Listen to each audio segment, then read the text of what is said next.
Friends, இன்றைக்கி evening snacks ரெசிப்பியில் அவல் பாயாசம் எப்படி செய்கிறதுன்னு பார்க்கலாம். அதுக்கு நான் ஒரு கப்பு அவல் எடுத்திருக்கேன். அதே கப்பில் ஒரு கப்பு கரும் சக்கரை எடுத்திருக்கேன்.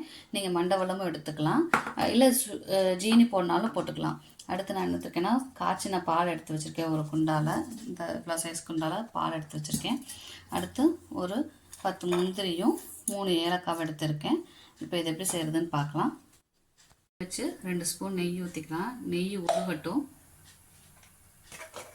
காஞ்சதும் முந்திரியை போட்டு வறுத்தெடுத்துக்கலாம்.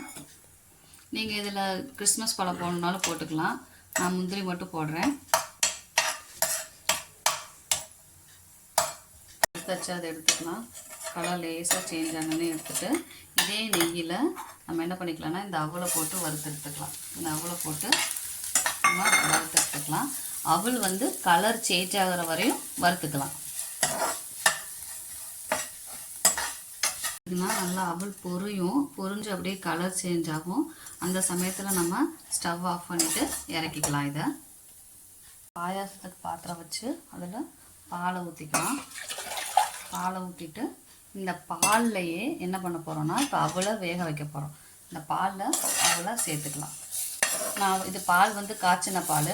ஸோ அதனால் அந்த பால்லையே நம்ம என்ன பண்ண போகிறோன்னா அவலை வேக வைக்க போகிறோம்.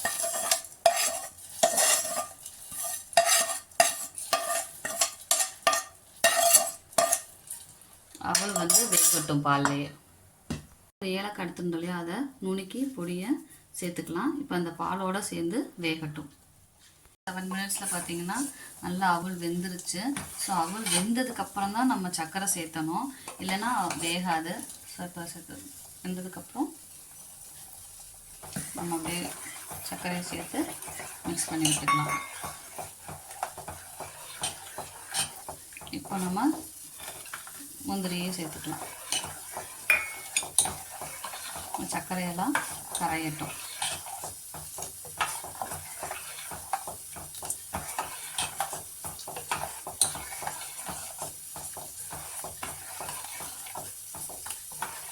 நான் கருஞ்சக்கரை போட்டிருக்கிறது, அதுவும் டார்க்காக இருக்கிற கருஞ்சக்கரை போட்டிருக்கிறதுனால இந்த கலர் வந்திருக்கு.